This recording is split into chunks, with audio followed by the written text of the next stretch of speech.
नमस्कार दोस्तों, RRB ITI online classes में आपका एक बार फिर से स्वागत है। दोस्तों, आज का अपना जो टॉपिक है वो है विद्युत धारा, विद्युत वाहक बल, प्रतिरोध, चालकता, विभव, विभवांतर। इस तरीके से कंटिन्यू अपने कुछ टॉपिक्स और हैं उनको करेंगे। तो दोस्तों, जिन्होंने हमारा पिछला वीडियो नहीं देखा है, पहले वो हमारा जो पिछला वीडियो है वो देखें, तभी आपके समझ में ये चीज़ें आएगी, अन्यथा नहीं आएगी।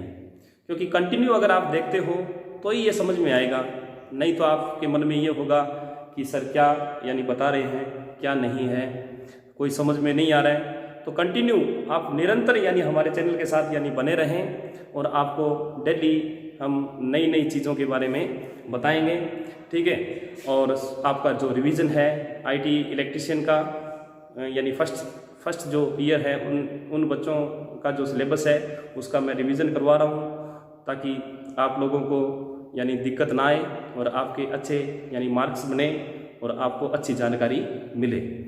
तो ज़्यादा समय ना लेते हुए अपने टॉपिक्स पे आते हैं। आज का जो टॉपिक है वो है विद्युत धारा। तो विद्युत धारा का जो संबंध परमाणु जो संरचना है उसके साथ और जो तत्व और जो यौगिक्स जो हैं उनके साथ क्या था वो मैं बताता हूँ। विद्युत धारा जिसको इलेक्ट्रिक करंट कहते हैं। अब आप सभी को पता होगा कि अधिकांश धातुओं की अंतिम कक्षा के अंदर केवल 1-2 इलेक्ट्रॉन्स होते हैं। अधिकांश जो धातु होते हैं उनकी अंतिम कक्षा के अंदर केवल 1-2 इलेक्ट्रॉन्स होते हैं, और वो भी क्या है, नाभिक से दूर होने के कारण जो नाभिक है उसके प्रति क्या है, उन इलेक्ट्रॉन्स का जो आकर्षण बल है वो काफ़ी कम होता है। तो अतः ऐसे तत्वों के परमाणुओं में से कुछ बल लगाकर उनको क्या है गतिमान करवाया जाता है, और वो जो बल लगाया जाता है वो होता है विद्युत वाहक बल।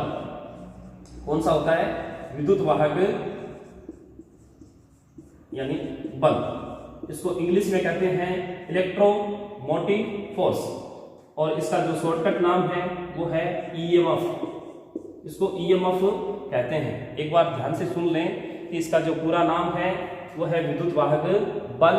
इंग्लिश में इसे इलेक्ट्रोमोटिव फोर्स कहते हैं। ये जो बल है वो क्या है, इलेक्ट्रॉनों को गति करवाने के लिए किया जाता है। और जो विद्युत धारा की डेफिनेशन है वो यही है कि इलेक्ट्रॉनों के प्रवाह को ही विद्युत धारा कहते हैं। इलेक्ट्रॉनों के प्रवाह को ही क्या है, विद्युत धारा कहते हैं।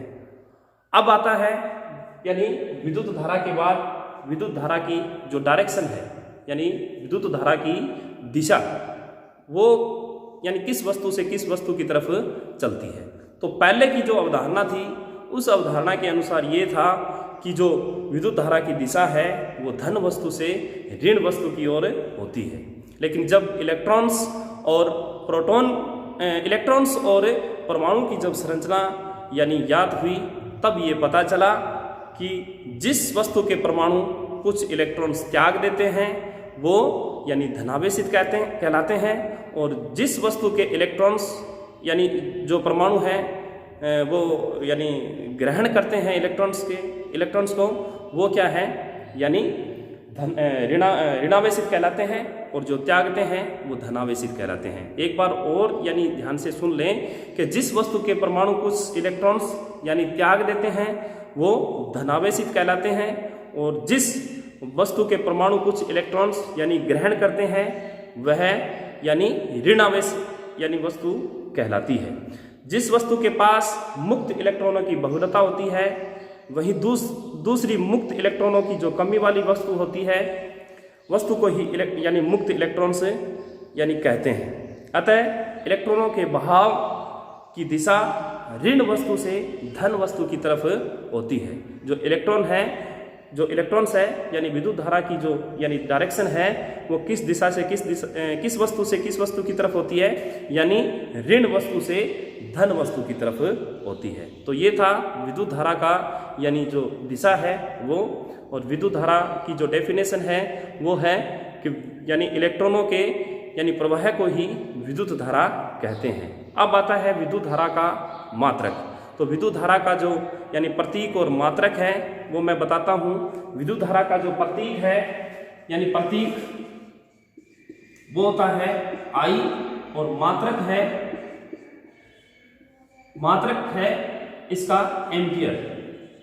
क्या होता है? एम्पियर। और एम्पियर का जो प्रतीक है वो होता है A, यानी ये जो A है वो होता है।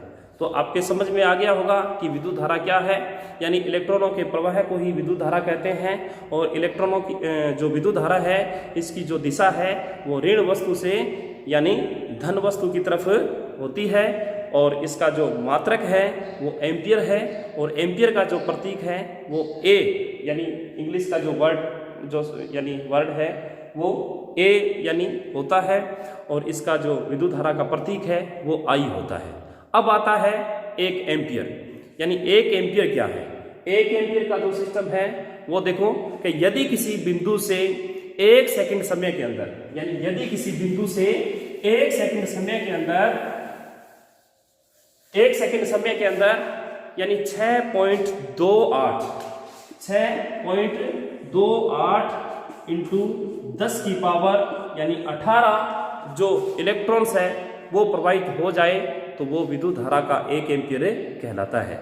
यानी यदि किसी वस्तु से 1 सेकंड समय में यानी 6.28 इंटू 10 की पावर यानी 18 इलेक्ट्रॉन्स प्रवाहित हो जाए तो वो विद्युत धारा की 1 एम्पियर कहलाती है। अब आता है विद्युत धारा की चाल, यानी विद्युत धारा की जो चाल है वो प्रकाश के चाल के यानी तुल्य होती है। इसकी चाल है वो होती है 3 इंटू 10 की पावर 8 मीटर यानी प्रति सेकंड के हिसाब से। कितनी होती है? अगर आपसे पूछ लिया जाता है, ये प्रश्न बार बार पूछा जाता है कि विद्युत धारा की यानी चाल है वो कितनी होती है, तो विद्युत धारा की जो चाल है वो होती है 3 इंटू 10 की पावर 8 मीटर प्रति सेकंड के हिसाब से होती है। अब उसके बाद आता है विद्युत वाहक बल। कौन सा? विद्युत वाहक बल। यानी विद्युत वाहक बल क्या है उसके बारे में मैं बताता हूं। तो धारा के बारे में आप अच्छे तरीके से समझ गए होंगे और इसका साथ साथ आप भी रिवीजन करो ताकि आपके ये अच्छे तरीके से समझ में आ जाए। अब है विद्युत वाहक बल, जिसको इंग्लिश में अपने इलेक्ट्रोमोटिव फोर्स कहते हैं और ज़्यादातर इसको अपने यानी EMF जो इंग्लिश का शॉर्टकट नाम है यानी इस नाम से ही इसको जाना जाता है। अब विद्युत वाहक बल क्या है कि किसी चालक पदार्थ में से विद्युत धारा को एक सिरे से दूसरे सिरे तक, यानी एक सिरे से ये कोई चालक है, इसमें क्या किया जाता है कि यानी अपने धारा प्रवाहित करवाते हैं और इसमें बल लगता है EMF। जो EMF इसमें यानी अपने देते हैं तो ये जो विद्युत धारा है वो इस सिरे से यानी इस सिरे तक, और इसकी जो यानी डायरेक्शन आपको पता ही है कि ये अगर माइनस है और ये प्लस है तो ये क्या किया जाता है कि ये माइनस से इस तरफ यानी चलते हैं, यानी एक सिरे से दूसरे सिरे तक यानी जो पहुंचाने वाला जो यानी साधन है वो विद्युत वाहक बल ही कहलाता है। यानी किसी चालक पदार्थ में से विद्युत धारा को एक सिरे से दूसरे सिरे तक प्रवाहित करवाने वाला जो बल है वो विद्युत वाहक बल कहलाता है। और ये जो बल यानी मिलता है वो सेल, बैटरी और जनरेटर आदि से प्राप्त किया जाता है। जनरेटर को नीमी भाषा के अंदर अपने यानी जनित्र कहते हैं। क्या कहते हैं? जनित्र कहते हैं। अब उसके बाद है विद्युत वाहक बल का मात्रक, यानी EMF है, इलेक्ट्रोमोटिव फोर्स है, इसका मात्रक और प्रतीक है वो मैं बताता हूँ। यानी इसका जो प्रतीक है वो होता है E और इसका जो मात्रक होता है वो होता है वोल्ट। मात्रक होता है वो क्या होता है? वोल्ट। और वोल्ट का जो प्रतीक होता है वो होता है V।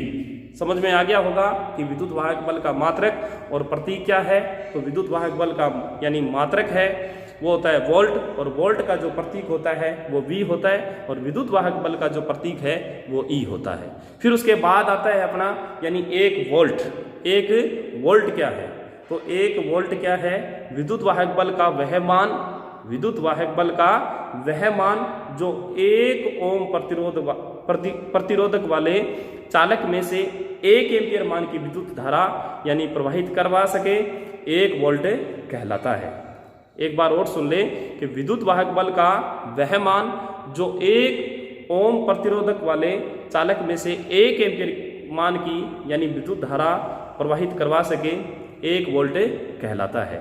फिर उसके बाद आता है अपना यानी प्रतिरोध। यानी प्रतिरोध क्या है इसके बारे में मैं बताता हूँ आपको, जिसको इंग्लिश में अपने रेजिस्टेंस कहते हैं। रेजिस्टेंस का जो सिस्टम है वो बताता हूँ आपको, यानी प्रतिरोध। ये क्या होता है? प्रतिरोध के बारे में मैं बताता हूँ आपको कि यह पदार्थों का स्वाभाविक गुण है। यानी यह पदार्थों का क्या है? यानी स्वाभाविक गुण है, जिसके कारण वह अपने में से होने वाले जो विद्युत धारा है उसका विरोध करता है। यानी जो विद्युत धारा के मार्ग में रुकावट पैदा करता है वो प्रतिरोध कहलाता है। यानी विद्युत धारा के मार्ग में जो बाधा उत्पन्न करता है वो प्रतिरोध कहलाता है। अब है प्रतिरोध का मात्रक और प्रतीक।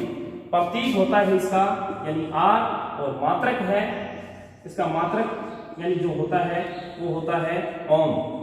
क्या होता है? ओम। और ओम जो है इसका जो प्रतीक होता है वो होता है ओमेगा। क्या होता है? ओमेगा। इस तरीके से इसको यानी इस सिंबल से प्रदर्शित किया जाता है। फिर उसके बाद आता है कि 1 ओम क्या है? यानी 1 ओम क्या होता है? यदि 1 वोल्ट विद्युत वाहक बल पर किसी चालक में से 1 एम्पीयर विद्युत धारा प्रवाहित करवाते हैं तो उसे अपने 1 यानी प्रतिरोध कहते हैं। यानी 1 ओम प्रतिरोध अपने कहते हैं। ठीक है, तो ये मैंने आपको प्रतिरोध के बारे में बताया है। अब जो विद्युत वाहक बल है यानी वोल्ट है, प्रतिरोध है, और जो चालक प्रतिरोध है और जो धारा है, इनके बारे में मैं आपको जब अपने नेक्स्ट जो आगे अपने यानी टॉपिक पे चलेंगे, जैसे ओम का नियम है, तो उस समय इसके बारे में बहुत अच्छे तरीके से मैं आपको बताऊंगा। तो आप समझ गए होंगे कि जो विद्युत धारा है वो क्या होती है। विद्युत धारा की जो दिशा है वो यानी किस वस्तु से किस वस्तु की तरफ होती है। फिर उसके बाद जो विद्युत धारा का मात्रक और प्रतीक, विद्युत वाहक बल के बारे में भी जान गए होंगे, विद्युत धारा की चाल भी जान गए होंगे, और विद्युत वाहक बल के मात्रक प्रतीक भी जान गए होंगे, और जो प्रतिरोध है उसके बारे में भी आप अच्छे तरीके से समझ गए होंगे। अब उसके बाद आता है चालकता। यानी चालकता का जो सिस्टम है, जो कंडक्टेंस है, उसके बारे में मैं बताता हूँ आपको कि पदार्थों का वह स्वाभाविक गुण जो विद्युत धारा यानी विद्युत धारा प्रवाह में सुगमता प्रदान करता है, यानी वो चालकता कहलाता है। यानी जो सुगमता से विद्युत धारा को प्रवाहित करवाने का जो सिस्टम है वो ही चालकता कहलाता है। और विद्युत धारा चालक के अंदर ही प्रवाहित होती है। यानी ये प्रतिरोध के क्या है? यानी विपरीत है। यानी जैसे प्रतिरोध है वो विद्युत धारा को क्या है? रोकता है। ठीक उसी तरह यानी उसके विपरीत क्या है कि सुगमता से यानी प्रवाहित धारा को करवाने के लिए चालकता यानी बहुत अच्छा यानी जो भूमिका है वो निभाता है। ठीक है, फिर उसके बाद इसका जो प्रतीक होता है चालकता का वो होता है यानी जी। क्या होता है? जी। और इसका जो मात्रक होता है वो होता है साइमन। क्या होता है? साइमन। ठीक है, और साइमन का जो प्रतीक होता है यानी जो साइमन है उसका प्रतीक होता है एस। क्या होता है? एस। तो ये यानी चालकता थी। फिर उसके बाद अपने चलते हैं विभव। यानी जो विभव है उसके बारे में बताता हूं मैं। एक इकाई आवेश को यानी अंततः से किसी बिंदु तक लाने में किया गया कार्य उस बिंदु का विभव कहलाता है। यानी इकाई आवेश को अंततः से किसी बिंदु तक लाने में किया गया कार्य यानी उस बिंदु का विभव कहलाता है। दूसरे शब्दों में बताता हूं कि किसी वस्तु का वैद्युतिक स्तर जिससे यह निर्देशित यानी होता है कि विद्युत धारा वस्तु से पृथ्वी की ओर अथवा पृथ्वी से वस्तु की ओर प्रवाहित होती है, उसे यानी उस वस्तु को अपने विभव कहते हैं। यह धनात्मक और ऋणात्मक होता है। विभव का जो सिस्टम है वो ये है कि इकाई आवेश को अंततः तक यानी अंततः तक किसी बिंदु तक लाने में किया गया कार्य उस बिंदु का विभव कहलाता है। और ये यानी धनात्मक और ऋणात्मक यानी होते हैं। अब धनात्मक जो विभव है वो क्या है, पॉजिटिव जो पोटेंशियल है वो क्या है, वो है कि जब यानी विद्युत धारा पृथ्वी की ओर प्रवाहित होती है, यानी जब विद्युत धारा पृथ्वी की ओर प्रवाहित होती है तो उस वस्तु का विभव यानी धनात्मक कहलाता है। और ऋणात्मक जो नेगेटिव जो पोटेंशियल है वो है कि जब यानी जब विद्युत धारा पृथ्वी से वस्तु की ओर प्रवाहित होती है तो उस विभव को अपने ऋणात्मक विभव कहते हैं। ठीक है, यानी कोई चीज है नीचे से ऊपर की तरफ जब यानी जाती है, यानी पृथ्वी विद्युत धारा यानी पृथ्वी की ओर यानी प्रवाहित होती है तो वो यानी धनात्मक होती है, और जब पृथ्वी से वस्तु की ओर होती है तो वो क्या कहलाती है, ऋणात्मक कहलाती है। अब आता है उसके बाद यानी विभवांतर, पोटेंशियल डिफरेंस जो है वो है क्या चीज है कि जब किसी चालक या प्रतिरोध में से विद्युत धारा प्रवाहित होती है तो उसके सिरों में क्या है, यानी कुछ अंतर पैदा हो जाता है, जिन्हें अपने यानी विभवांतर कहते हैं। विभवांतर का डेफिनेशन सुन लो कि जब किसी चालक या प्रतिरोध में से यानी विद्युत धारा अपने यानी प्रवाहित करवाते हैं तो उसके सिरों में यानी जो उसके ये जो सिरे हैं, ठीक है, ये चालक है, इसमें अपने क्या है, जब अपने विद्युत धारा इसमें प्रवाहित करवाते हैं तो इसके सिरों पर क्या है, यानी कुछ अंतर पैदा हो जाता है, और वो ही अंतर क्या कहलाता है, विभवांतर कहलाता है। अब विभवांतर का जो मात्रक है, विभवांतर का प्रतीक है, विभवांतर का जो प्रतीक है वो होता है V और मात्रक होता है वोल्ट। तो ये जो आपका था यानी विभवांतर के बारे में। फिर उसके बारे में यानी मैंने आपको बता दिया कि विभवांतर क्या होता है कि जब किसी चालक या प्रतिरोध में से विद्युत धारा को प्रवाहित करवाते हैं तो उसके सिरों में क्या है, यानी कुछ अंतर पैदा हो जाता है, जिन्हें अपने यानी विभवांतर कहते हैं। फिर उसके बाद आता है यानी एक वोल्ट क्या है। एक वोल्ट का जो सिस्टम है वो मैं बताता हूं आपको कि किसी 1 ओम प्रतिरोध मान वाले चालक में से 1 एम्पीयर की विद्युत धारा अपने यानी प्रवाहित करवाते हैं तो उसके सिरों में कुछ यानी उसके सिरों पर पैदा हुआ जो यानी विभवांतर है वो ही 1 वोल्ट कहलाता है। फिर उसके बाद आता है वोल्टेज। क्या आता है, वोल्टेज। वोल्टेज क्या है कि विभवांतर अथवा विद्युत वाहक बल का वोल्ट्स में व्यक्त किया गया मान वोल्ट कहलाता है। यानी एक बार सुन ले, वोल्टेज क्या चीज होती है कि विभवांतर अथवा विद्युत वाहक बल का वोल्ट्स में जो वोल्ट्स है उसमें व्यक्त किया गया मान यानी वोल्टेज कहलाता है। अब आता है विभवांतर एवं विद्युत वाहक बल में अंतर क्या होता है। विभवांतर और विद्युत वाहक बल में अंतर क्या है, तो विभवांतर एवं विद्युत वाहक बल में अंतर मैं बताता हूं आपको कि किसी चालक में विद्युत धारा प्रवाह का मान 0 होने पर विभवांतर का मान यानी 0 होता है, जबकि विद्युत वाहक बल का मान 0 होना आवश्यक नहीं है। एक बार सुन लें कि विद्युत वाहक बल और विभवांतर में अंतर क्या है। अंतर यह है कि किसी कोई चालक है, चालक यानी जिनमें विद्युत धारा प्रवाहित करवाई जाती है, जैसे तार है, केबल है, ठीक है, बस बार है, ये चालक कहलाते हैं। तो इन चालक के अंदर क्या है, यानी जब किसी चालक में से विद्युत धारा को अपने प्रवाहित करवाते हैं, विद्युत धारा का मान है वो क्या होता है, यानी 0 होने पर विभवांतर का मान भी 0 हो जाता है, ठीक है, जबकि विद्युत वाहक बल का मान 0 होना आवश्यक नहीं है। यानी विद्युत वाहक बल का मान 0 होना आवश्यक नहीं है। फिर उसके बाद आती है विद्युत धारा की विद्युत धारा की किस्में, यानी टाइप्स ऑफ इलेक्ट्रिक करंट। ये 2 प्रकार की होती है। यानी ये कितने प्रकार की होती है, 2 प्रकार की। तो ये जो यानी 2 प्रकार की है, कौन कौन सी है, आप सभी यानी प्रशिक्षणार्थियों को, विद्यार्थियों को पता है कि कौन कौन सी होती है। एक होती है दिष्ट धारा और एक होती है प्रत्यावर्ती धारा। और दिष्ट धारा और प्रत्यावर्ती की धारा के बारे में अगला जो अपना यानी जैसे जैसे अपने एसी थ्योरी और डीसी थ्योरी में जाएंगे तो मैं आपको अच्छे तरीके से इनके बारे में बता पाऊंगा। फिर उनके बाद यानी जो विद्युत धारा के प्रभाव है उनके बारे में भी मैं आपको अच्छे तरीके से बताऊंगा कि जो उसमें प्रभाव होते हैं वो कौन से होते हैं, चुंबकीय प्रभाव कौन से होते हैं, रासायनिक प्रभाव कौन से होते हैं। ठीक है, यानी इनके बारे में जैसे जैसे अपने आगे चलते जाएंगे इनके बारे में अपने जानकारी लेते जाएंगे। तो आज के लिए बस इतना ही। घर में रहें, स्वस्थ रहें, और जो आज महामारी यानी चल रही है, जो लॉकडाउन लगा हुआ है, इसकी पालना करें और यानी खुश रहें और साथ साथ तैयारी करते रहें। आज के लिए बस इतना। धन्यवाद।